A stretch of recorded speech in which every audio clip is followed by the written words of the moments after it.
Okay. If you're new, what we do now, even if you're not new, but if you're new, you might not know what we're going to do. We don't either. But this is the time we call Dharma discussion or questions and answers. And we just have a very open discussion about any questions you have or maybe thoughts you want to share about your practice. So it's open to you. And we'll see what we can do together in terms of learning.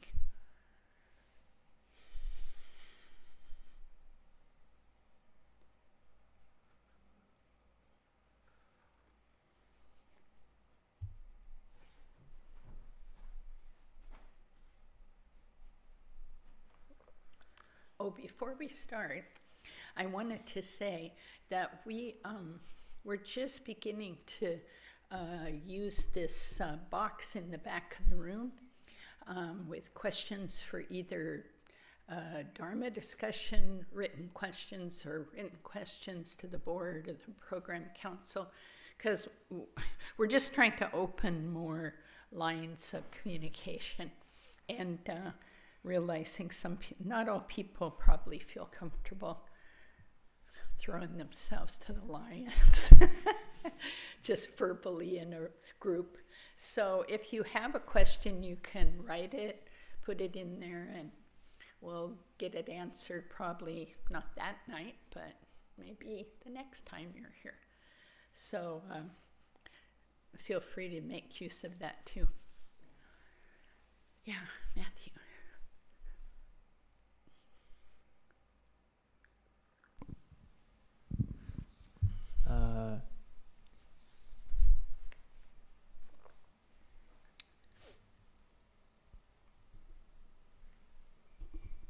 I would like to talk a little bit about letting go versus giving up. We talk a lot about letting go in Buddhism, and in the context of Mahayana, there's I don't remember where I heard this, if it was from you or Michael or someone else. There was sort of an idea of the Bodhisattva vow being encapsulated in not giving up on anyone. Yeah. And I've realized that I have a hard time letting go without also giving up on people, in the sense that I'm no longer letting go kind of, when I try to work with letting go, there's this pull to emotionally divest myself from that person, to kind of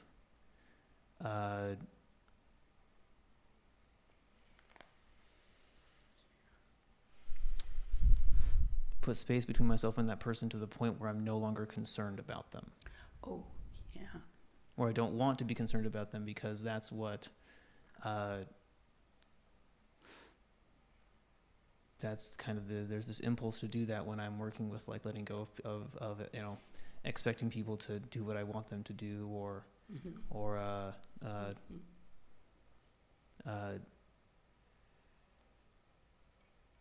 enter into some kind of relationship that they're not interested in, that kind of thing. Just letting go of what I want out of people. It's really easy for me to just kind of say, well, then I'm not going to worry about that person at all. Yeah. Does it work? I'm not going to worry about them at all. Does it work? Does it put your mind at ease? Do you feel happy, free of suffering? I wouldn't say happy, no. Mm-hmm. Well, gosh, it's such a good question. The first thing I thought of, so I'll share that, is, for me, I need to get clear what my intention is towards a person, my motivation. So on the bodhisattva level, we don't want anything from anyone. What we are doing with that bodhisattva vow that says, I will never give up on anyone, is we are committing ourselves to the end of their suffering. And we don't even know how that would happen, or what should happen so that would happen. We're not gonna try to fix something, because that's got too much I in it, who knows what to do, and then who tries it and gets disappointed. It gets back to getting what I want. It's just getting the result I want from helping somebody. So my understanding of that vow is that, well, there's a number of levels, but on a relative level, what we're saying,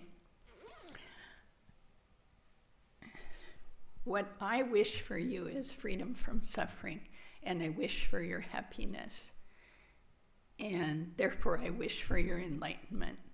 That just cuts all the suffering if you become enlightened. Great. So in doing that, I kind of have to, no, not even kind of, in the best conditions, I give up on, will you be my friend? Will you go to the movie with me? Will you be, will you give me money? Will you buy me a car? Will you treat me right? That's a whole different level. Those are all, I know you know these really well because we've discussed them. The 8 worldly concerns, those are all about what I want. I want you to do this so I can be happy. That's outside of that bodhisattva vow. In the bodhisattva vow, we're going for enlightenment ourselves. So one of the core things is to understand, what was this thing I was going to read tonight, but I got distracted. Yeah. May my wisdom, because this is germane, may my wisdom be sharp enough to realize that none of us are who we think we are. That I am not self, they are not other. Like this hill and the other side of the valley, all these identities are delusions. So when I'm on this side, I say, that valley over there. But the person in the valley says, that hill over there. We're both right.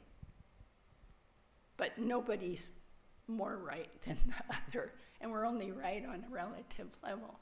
So the minute we're outside of that, and we're into this, what can I get? I didn't get it.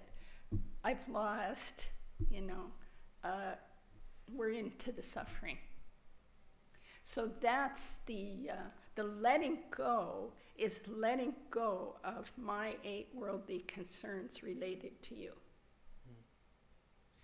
But what I don't give up on is I wish you to be totally free of suffering.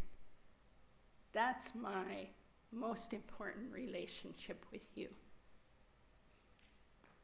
And I know for me, my teachers, all my teachers, having had that attitude towards me, and me finally experiencing it after fighting with them and pushing and pulling and rebelling and romanticizing them and all that.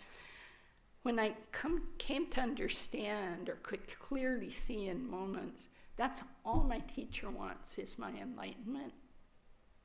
Man, that was such a shift. It was like, for me, maybe it was like, I finally kind of get what being loved is. This person, even I'm going to act snotty, especially my teacher, Venerable Chidran at the monastery. I acted out. Everybody acts out when they get locked up in a monastery. We used to call it the rock tumbler. You come in all edges, and everybody gets banged around together, and then hopefully you become a nice smooth stone, hopefully. I'm still in the rough, but there's the fact that what everyone's there about is everyone else's freedom from suffering. Not, I want, you know, it's really important, you're my girlfriend or you're my boyfriend, or, you know, when we work together, you should do this and don't do that. You just kind of get beyond that because you go, I mean, we're human and we go through all those feelings. But does that kind of help between the difference? You don't give up on anyone's freedom from suffering, but what form it will take, that's going to change all the time. So when someone disses you or doesn't meet your expectations, you don't give up on their freedom from suffering. But the relationship, if you keep trying to cling to a relationship that's not happening, more suffering, more suffering. So you might have to, that's the letting go. It's really let go of your suffering. Let go of trying to make something happen that isn't there, or to keep something away that is there. That's the other thing we do. We do not let in. My first comments were about that. We don't let in our own suffering. Like, man, I am so grieving over this, or I am so frustrated. Be with that, go through it. But instead of doing that, we keep trying to move the pieces around. So what you're saying is even this whole attempt to kind of like seek freedom through distancing myself from somebody, or from how do I say this? You can't free yourself. Even that way. That this whole that the struggle I'm feeling with, like, giving somebody up is itself a story, is itself part of the whole. Don't you think so? I'm not getting what I want, so now I'm going to do this, or I'm getting what I want, so now I'm going to do this. Don't you think so? Do you? I mean, you're saying it, so yeah. I'm thinking you have a sense of that. It's another story. And it's the story of aversion. Now you're averse to the person, and, which is the other side of the coin. Aversion over here usually starts out because of attachment. I was attached to it being like A. It's not A, now I'm averse. Get out of here. All of that suffering, all of it's made up in your own mind. So the thing is, be kind to you. Be kind to you. And you are, by seeing it, and you're working it through. But be kind to yourself in the sense of, I'm working on this, like, stop trying, Zopa, to move the cushions around just perfect the way Zopa wants them. Because I do it, and then someone comes in, and look at that one there, it's all messed up. Let it go, you know? Let that go. Is that important? No. But I could sit here and drive myself crazy. That's my mind doing that. So, seeing that pattern in my mind, I am not at ease with what is. Why? I'm making up a story. And now I'm pushing that person way away. Now, sometimes we have to get distance. Somebody's mean to us, or it's just too painful to see them. Don't force yourself, you know. Take some distance. That's kindness. One of the things you can ask is, how can I be kind to myself in the midst of this suffering? So kind of get off of that person, like off of thinking about them, like push them away or pull them towards. How can I be kind to me? That will help you take care of yourself. Then we take better care of others. Sometimes that means don't see them for a long, long time. I've had to do that with really close friends at times in my life. or they've had to do it with me, you know. Yeah. Kind of like, wow, we tried to work this out, but I need a break, you know. And I still love you, I care about you, and if you have a bodhisattva vow, you carry even deeper. I am committed lifetime after lifetime to your freedom from all suffering. I don't have to tell you that. I just hold it. See, that would feel different, right? Then I'm trying to push that person away in my mind, which has to do with frustration and anger. That's the difference between them. One is towards more suffering, the giving up. And one is the letting go is towards end of suffering. What you're letting go of is your own crazy patterns. Even the whole idea of kind of like giving up is in itself sort of being caught up in the worldly concerns still. Yeah, it's not a happy place, you know. I don't know what it would mean other than I'm angry. Yeah. You know, kind of boils down to I don't like you, I don't like what you did. That always hurts. Yeah. So just hold them dear. I mean, that's the language all the time. You know, may I, you know, in the 8 verses of thought transformation, may I always hold all beings dear. Well, think about that. My God, the things people do, it's really hard to hold them dear. But why not? Why not strive for it? And then, out of holding them dear, you can figure out what to do. That's they're separated. One's the viewer, the attitude. One's the actions, the speech, right? They're separated. We get them all mixed up. Like if I feel this way, I have to act this way. Or if I act this way, then that must mean that I feel this way. Yeah. If I take physical distance, I must be stuck in aversion. No, it could be the most compassionate thing to do. Or if I'm distancing myself, it means I don't like you. That's a bit too dualistic. You have to get those clear. And really, the most clarity is to see these things are in your own mind, and the deeper clarity is to see it's a dream. We're making this whole thing up. And that sometimes can help me the most. Like, consider the situation as a dream. Especially like if I'm surrounded with a lot of confusion, conflict, or whatever, if I just can remember, consider this as like a dream. Just almost instantly, I kind of relax. There's a little space between me and the whatever. And all the teachers say that, in fact, it in essence is. You're making it up. How do we know Might as well that? be dreaming.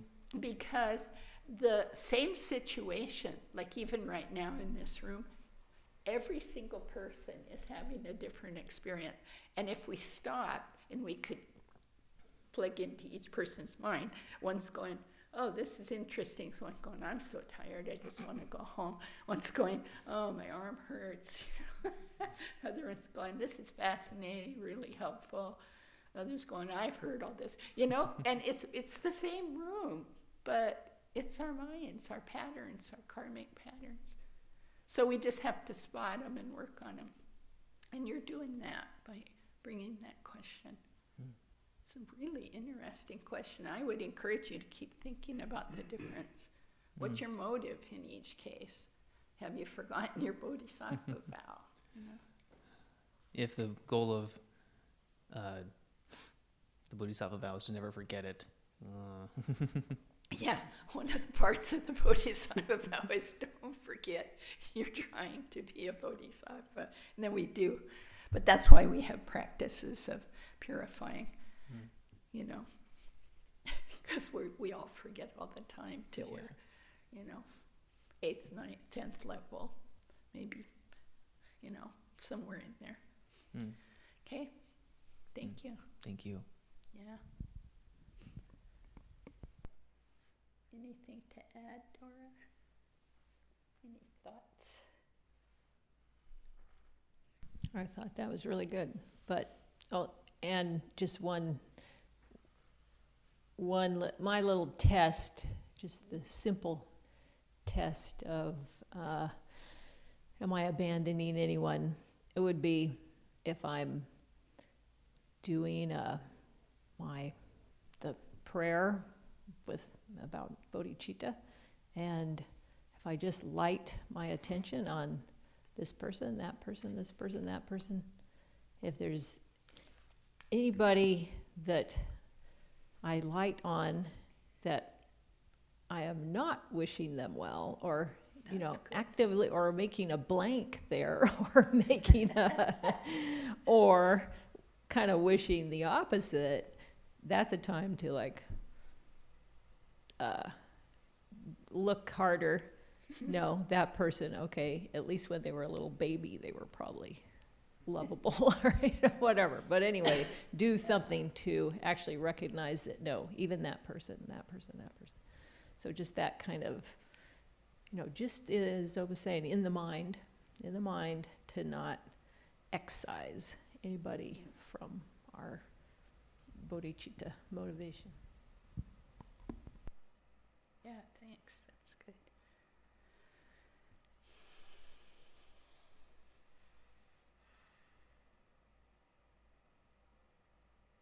Oh, somebody got a microphone. This is Eric, right? Yeah. Welcome, Eric. He's here for first time.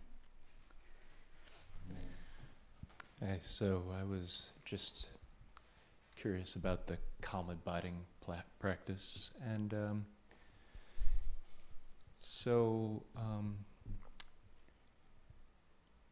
and where that leads exactly is that do you guys study the jhanas or the meditative absorptions, dhyanas, some people call them? Yeah. Or do you use that to still the mind and as a foundation for other practices that you use? Yeah, good questions. Well, calm abiding is a practice of calming the mind and developing concentration, which the jhanas are connected to. We don't talk so much about those. I'll leave that for Dora, or perhaps Bill sitting out there. We just don't, it's not that we wouldn't experience them, but we don't generally talk about them the way some lineages do. Calm abiding is just simply cultivating the ability to place your mind where you choose and keep it there unwaveringly for as long as you choose. For most of us, it's about 10 seconds. And then we see, oh, I'm off, come back. So we really are practicing. And one part of your question is, where does it go to? It sets, in this lineage, it sets the foundation for then insight practice. When your mind, when you can place your mind like that and be in that very calm, clear, steady state, you can use that state to focus on the nature of the mind, awareness, pure awareness.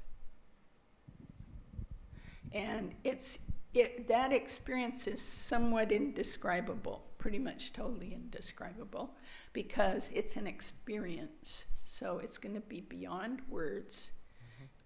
If you put words on it, it's not there yet. Right. But there are books and books written about it with lots of words, like luminous, unobstructed, unbounded, nature of mind, pure dharmakaya, awareness, clarity. Okay. Any follow-up? I mean, those are really good questions, because in the U.S. we come in and we've all been exposed to, or most of us, to different sanghas that, and to often all three levels, the kind of foundational school, or some call it Theravada, and then the Mahayana school, and then Vajrayana, which is what this center is, with the what's called the resultant practices, like picturing oneself as a deity, imagining oneself as a deity with empowerments from a empowered Lama, and in that way reaching for the result of that through your practice, the result of that awareness, clarity, full compassion, full wisdom, as though you already had it, even when you know you don't. But it's just like picturing yourself winning the 26-mile marathon. People have done this with sports, you know. Picture yourself winning the Olympic medal, and that can help you do it. Sure. Yeah. Yeah. So we have all 3 levels here. But I don't know, Dora or Bill, do you? About the jhanas, I don't know. I mean, I just don't hear it that much. I know that it's natural to experience those as you develop concentration. But that's just not the lingo that I hear here. Yeah, I don't feel like we talk about those, and I agree with what you're saying, that we probably would experience them. But yeah, it's not emphasized. And just to kind of go one step further with so calm abiding practice, so concentration, another way to say it is it develops the ability to have continuity of attention. Yeah, nice phrase. So it's really about having sufficient attention so that you can look into the nature of mind. And then, so we have specific insight practices that we do, which depend on the calm abiding, but we don't necessarily have to wait till our calm abiding is perfect. It's kind of, if we start doing insight practices, then it encourages us to go back and do more calm abiding, because the insight might be interesting, but we realize we don't have enough stability for that. But so as we work on those 2, then in theory, for me it's theory, and anyway, what we're taught is that then what we call Mahamudra is the joining of the calm abiding and insight. So meaning that the insight into the nature of mind, now it's not just glimpses and little moments, but it starts to be a continuous recognition of the nature of mind. So it's the combination of stability and insight is taught to be Mahamudra. So that's kind of, but also we could say the practice, the Vajrayana type practices that we do, visualizing ourselves as deity of compassion or that kind of thing, not just visualizing, but I think imagining, like Zopa was saying, is a good word, that you can see how that, to be able to do that, it's really helpful to have, again, some ability to pay attention and put your attention on something. And at the same time, when you do that kind of practice, paying attention to the visualization is like a form of calm abiding as well. And then it's really kind of the insight practice can be folded right into that kind of Vajrayana practice, because we can recognize the insubstantial nature of our vision of ourselves as a Buddha or Bodhisattva, and recognize that we can create this thing in our imagination that it's real, but it has no reality. It has no substance, and yet it can appear. And so that helps us understand how that's kind of what we do all the time in our ordinary life, that we're kind of creating this sense of I that actually doesn't exist the way that we think it, the way that we're creating it for ourselves all the time. So in any case, so in our Vajrayana practices, that we're still doing calm abiding and insight, but it's kind of in a different format. Thanks. And in this lineage, there's a lot of emphasis on the truth that all sentient beings already have and are Buddha nature. It's not like something we're going out there to get. It's here, and this working, say, with all three levels like this, the concentration, the ethics, the bodhisattva vow, the deities, helps us move toward knowing that, toward knowing it. And so one of the shorthands for one of the things Dora said is this appearance emptiness. Everything appears, but it's constantly ephemeral, changing. You can't, even Western science, you try and find the core of it, can't. But for sure in Buddhism, Buddhist worldview, there's no there, but sure looks solid right now. I think I'm here talking to you over there. And it does function that way. So it confuses us. Because then we make it into a big thing like, I like you, I don't like you, I need to move toward you and away from you. And, and then we can go to war and, get in all kinds of trouble. All in here. Oh my gosh. But we can also get totally free from here too. Yeah. Thank you for asking. Yeah, is it Darren? Yeah.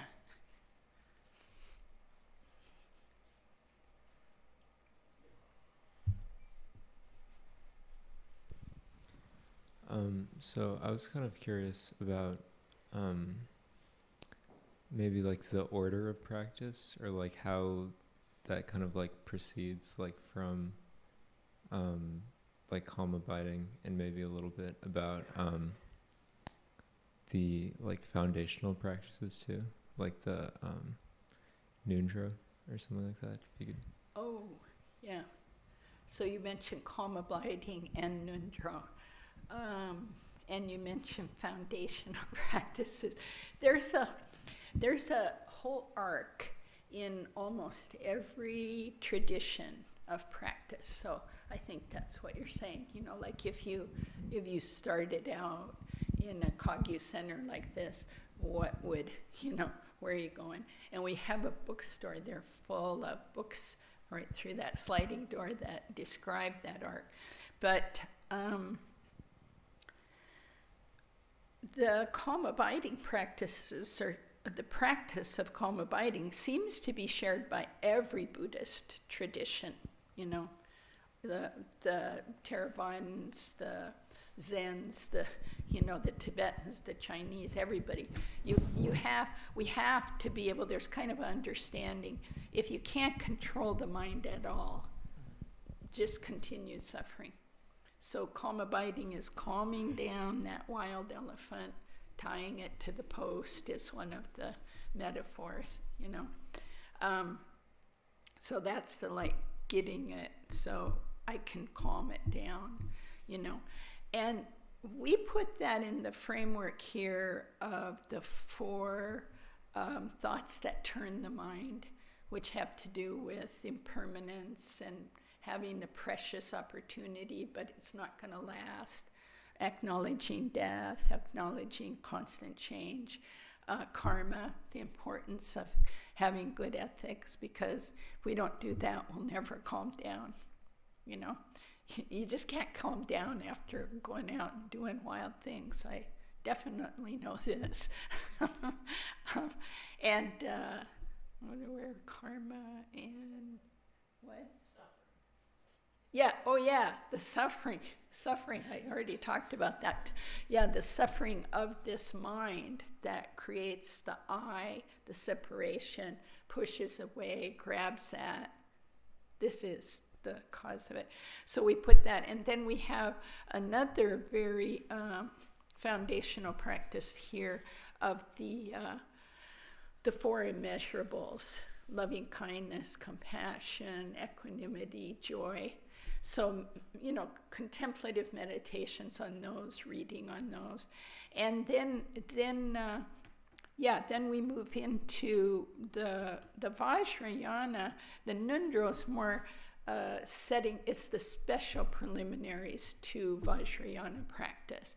It's kind of like we have to tame ourselves a whole lot more. So let's take doing 100,000 of anything. Okay, I don't know, have we all brushed our teeth 100,000 times? I was just going to say, but I don't know, I'd have to do the math, maybe not. But, huh? Not in, like, you know, sets of... Yeah, not in sets and not with any mindfulness. But, you know, the Nundros are in the Tibetan tradition, and there's 4 major Tibetan traditions. This is one of those 4. They have little different Nundro in each, but the Nundros are like doing some virtuous activity 100,000 times, actually 111,111 times, because there's an assumption that, I always laughed about this, that for 10% of the time you wouldn't be focused. Having finished some of these Nundros, I would say 90% of the time not focused, 10% perhaps focused. But, you know, if you, for example, do prostrations with a prayer, you know, in a visualization 100,000 times, something changes in your mind. You know, you do, like in the Gelu tradition, 100,000 water bowls. Fill them, dump them out, offer, fill, dump out. Or in this tradition, you make 100,000 imagined universes and create it, throw it away, create it, throw it away, create it, throw away.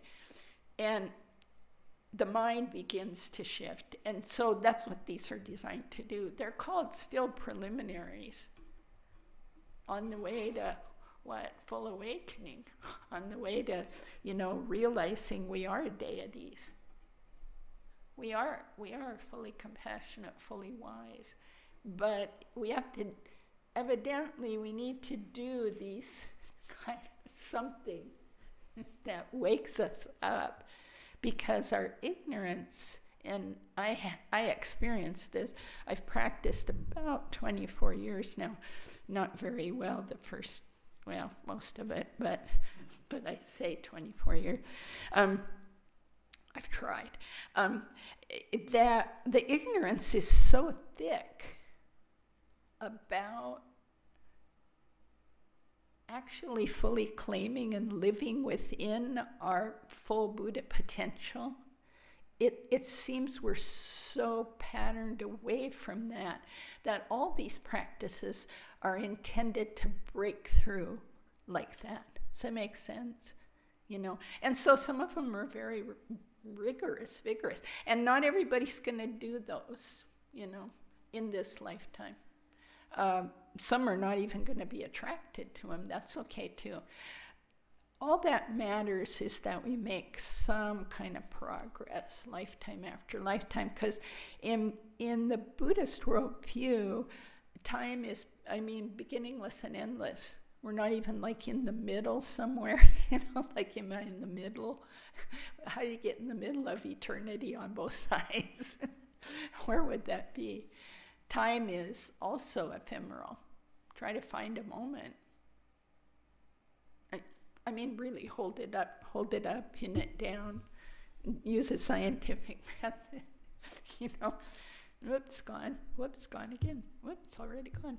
Can't find it. You know, where is that minute? Where is that moment?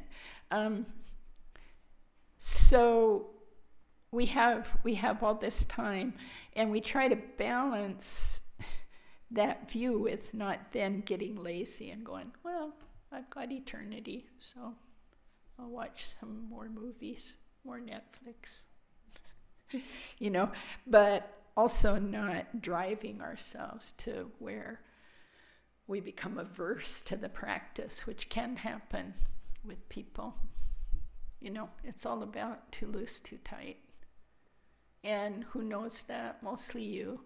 If you, a Sangha will help you figure that out. And a close teacher will help you figure that out. Or even a far teacher, a teacher you see once a year or once every 3 years. So it's a long process.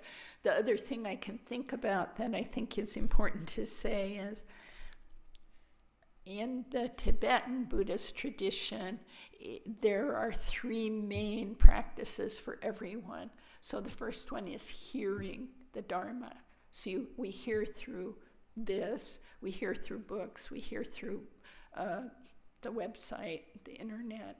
We hear, so just hearing, which can also sometimes be called study. And the second one is contemplate. Put it all down. Stop reading, stop looking online, and think about, does this seem true to me? You know, like the idea all people have been close to me in the past, all beings. You know, that's a teaching, like we've been one another's mothers, enemies, lovers, friends, brothers, sisters. We've already done it all, except get enlightened. My teacher always says, you've already done it all. The only thing you haven't done is get enlightened. You've done everything else. Why are you running around doing it some more? You know? And I think she's right, but, you know, still hooked on samsara. It's so attractive. But where was I going with that? Something about, just that balance of realizing we have endless time, but also realizing this time is a time we've met the Dharma. And the 3 steps are hear, contemplate whether it fits your reality. The Buddha says if it doesn't, just put it on the back burner. You know, I can't really buy that right now. Imagining myself as a deity, why would I do that? It just seems so la-la. So, but that's okay, other people like that. I'll just set it over here. And then the third one is meditate. You know, develop your calm abiding and your insight into the nature of mind. Did I touch on your question and go way over? Yeah. Okay, thanks. I think we have time for one more. But we don't have to do another one.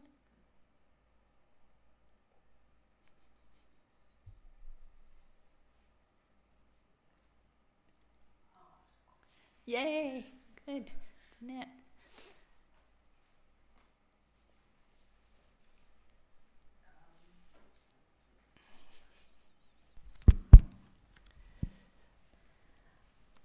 I guess I think I'm fortunate in some ways to be sort of in this relatively positive, stable period in my life. Yay. Yay.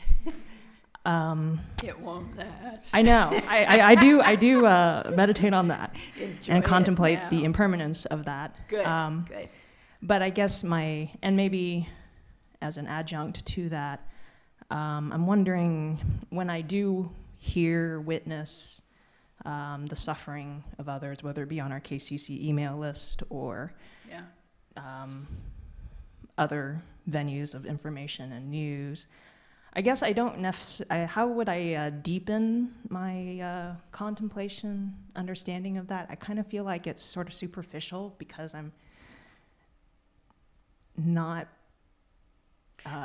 experiencing a lot of inner turmoil, which I'm happy about, but I feel like consequently it's a little superficial or academic about how I'm relating to the suffering of others. Yeah. But not that I want to get to the point of making myself miserable, because that doesn't benefit anybody. So I'm like, how do I deepen that? Well, the one thing my Geshe-la said, the point is not to suffer with him. That's just going to be more suffering. We're trying to end suffering in the world. So you see someone suffering, the point isn't to start suffering yourself with them. I thought that was kind of funny, because it's like we sometimes think, oh, they're miserable, so I have to be miserable to join. No, the joining is the Bodhisattva vow. Not turning away from their suffering. So we need to really look at it, okay? And, we're humans, so, I can only listen to the news so much, and then I turn it off. But that doesn't mean I've turned away from the suffering. I'm aware of it and wish them free of it. That's the definition of compassion. Compassion is a wish. It's a state of mind. I wish they were free of that. So my habit that I'm cultivating, and it's getting more regular, when I hear about suffering, I immediately say, I wish they were free of that. Even, a news story, I really wish they were free of that. Now, to deepen it further, remembering you are connected to them. If you take the Buddhist worldview, that is your child. What was the one I did today? I started imagining someone that there was some suffering story on the news, and I felt very removed. And I thought, what if it was my brother? Just ask that. What if that was my kid? You start getting a feeling of the closeness, and that closeness is closer to reality than our shutdown way. The shutdown way, which is when I'm doing well, I don't really need to pay so much attention, or I can't feel it. That's the individualistic I operating. And in Buddhism, that's the thing we're working to deconstruct. So whatever will deconstruct that, like connecting in, The other thing, I think, when things are going really kind of nicely for us, I was thinking about this today. One of the difficulties that I think we have in a place like KCC, we're pretty cushy. And it keeps us from seeing our own suffering. And therefore, we don't connect so much with others.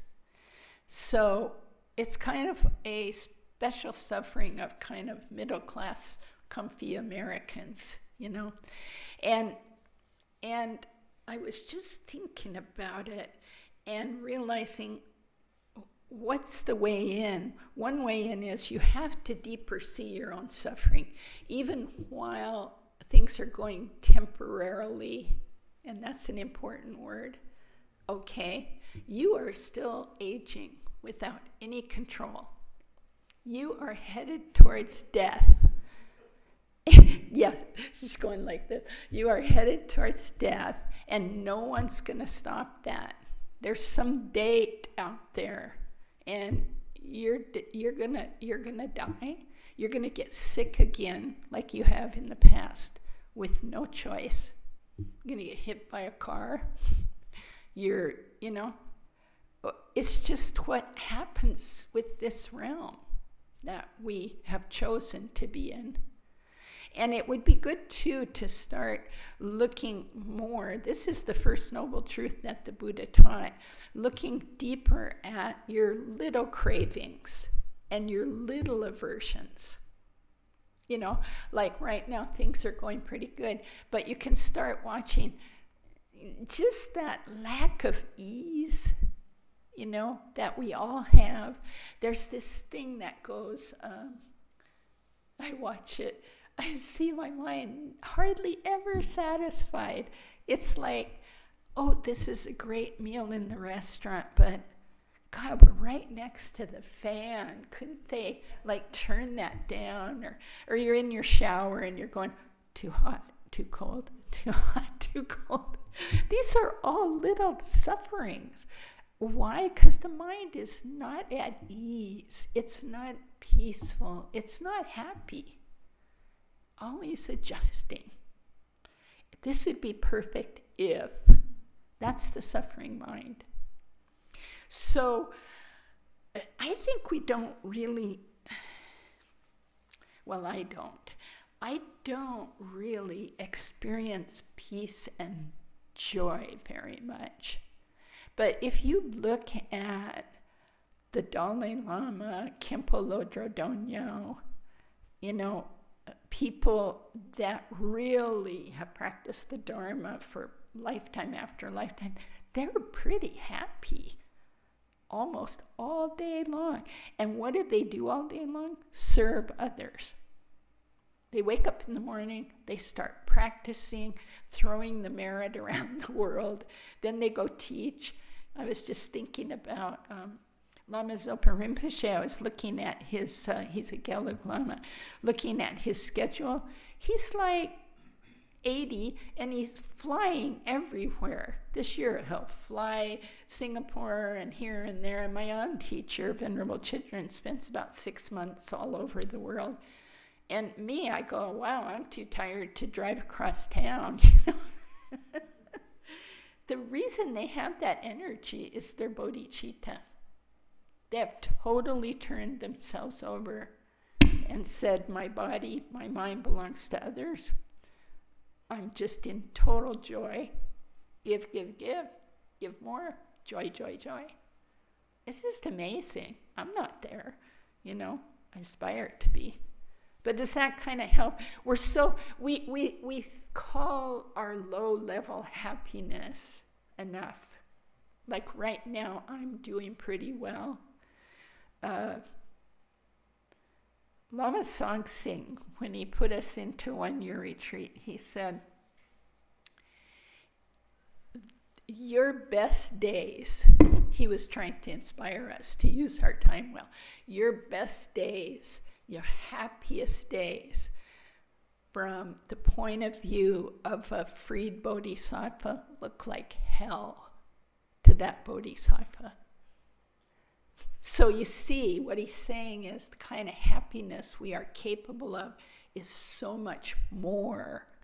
And we settle for, nice dinner, good sleep, and, chocolate cookie or something.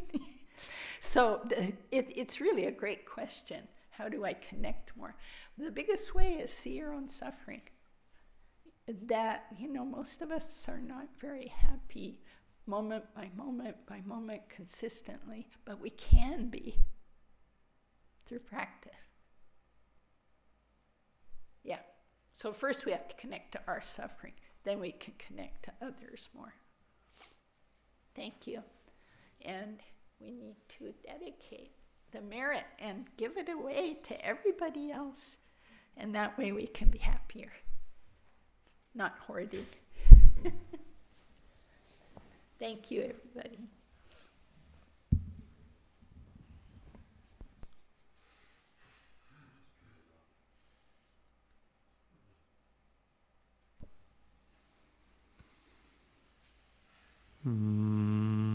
By this virtue may I quickly realize Mahamudra and establish all beings without exception in this state.